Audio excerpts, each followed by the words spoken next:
Eu saí de O Templo de Ossos com uma sensação curiosa e ao mesmo tempo bastante positiva.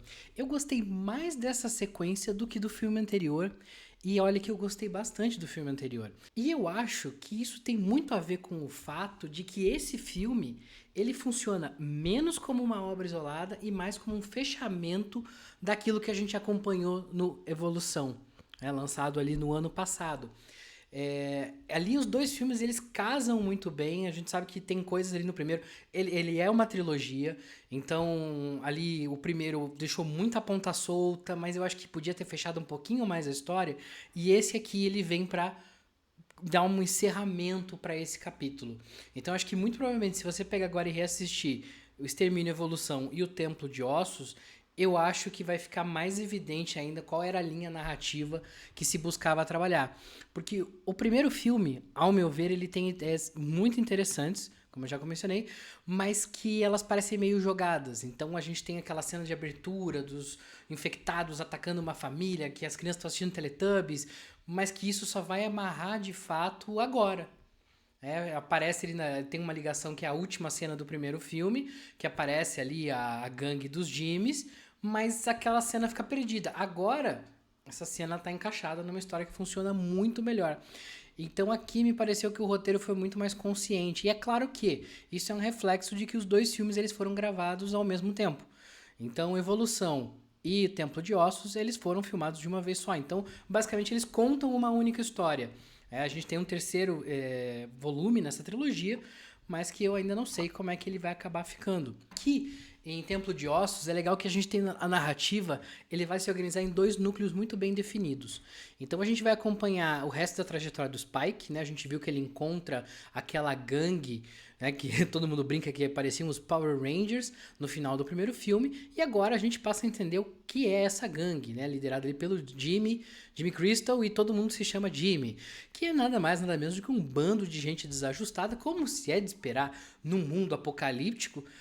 Mas são pessoas cruéis, né? O tal do Jimmy alega que tem um pacto com o demônio e por isso que ele tem lá sua gangue, que são os seus dedos, que vão ali massacrando pessoas sem o menor preocupação com absolutamente nada. Eles estão ali pela violência, por causar o caos. Para desenvolvimento de história, eu vou dizer que não serve para muita coisa.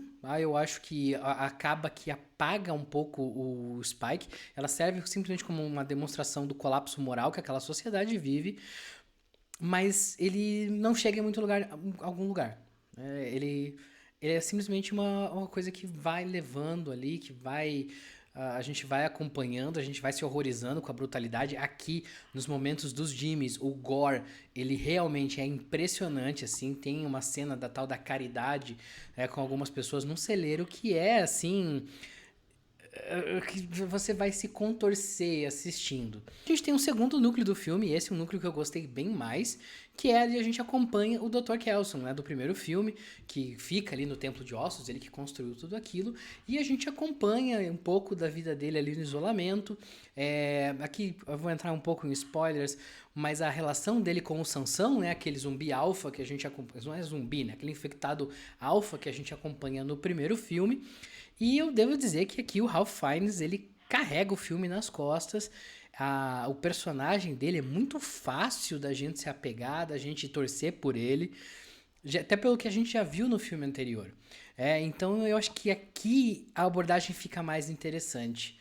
A gente tem ali um trabalho que ele vai fazendo de pesquisa, porque mesmo um médico isolado, ele sempre está ali preocupado em cuidar das pessoas, em atender, em tentar curar até mesmo os infectados, o que eu acho um ponto muito interessante.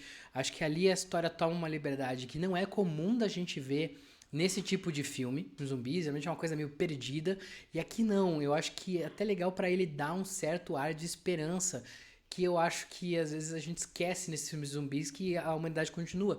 E até nesse universo é muito legal, porque o problema é da Inglaterra. O outro filme ele deixa muito claro, olha, foi todo mundo a Inglaterra foi isolada, o resto do mundo segue normal, só eles que estão parados no tempo. E isso a gente sente ainda mais porque o Dr. Kelsen é muito fã de Duran Duran, o que eu particularmente acho muito legal, porque a trilha sonora fica excelente. O filme, como eu já mencionei, ele funciona muito bem como um segundo ato de uma trilogia, porque ele não carrega o peso de encerrar a história, apesar de que eu acho que, mesmo que não saísse um terceiro, eu estaria satisfeito. Acho que as pontas soltas que sobraram, elas não causam grandes problemas. Mas aqui ele é legal, porque ele funciona com isso. Ele pega o que foi jogado no primeiro e ele extrapola isso, ele dá uma dimensão maior para as histórias que estão acontecendo, mas ao mesmo tempo ele, né, não tem obrigação nenhuma de ter uma conclusão. Ele deixa outras pontas soltas, mas eu acho que ao mesmo tempo essas pontas elas não são tão soltas, por assim dizer, quanto do primeiro filme. Mas, de novo, vai ficar difícil avaliar isso dessa forma. A gente vai depender do terceiro filme para ver se, né, a franquia sustenta ali o seu encerramento.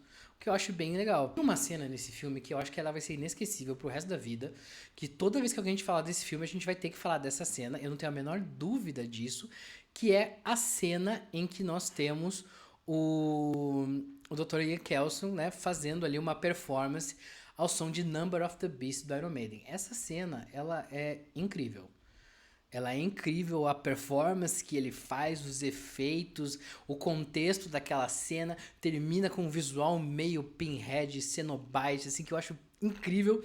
Então, assim, acho que essa cena, ela é tão exagerada, tão estilizada, tão divertida, que não tem como ficar indiferente a ela. Eu acho que se você não gostar dessa, você pode odiar o filme.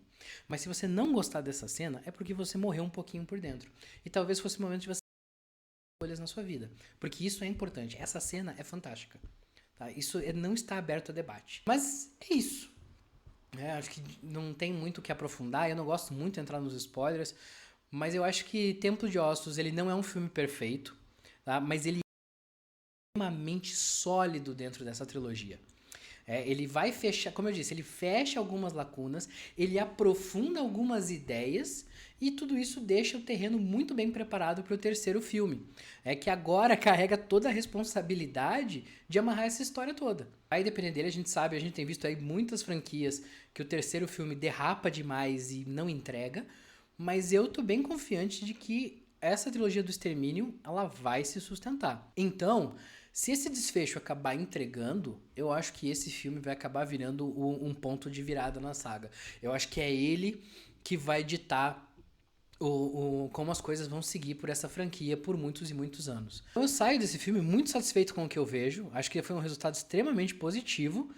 E vamos aguardar. E enquanto isso, eu quero saber qual é a sua opinião. Você já viu o Templo de Ossos?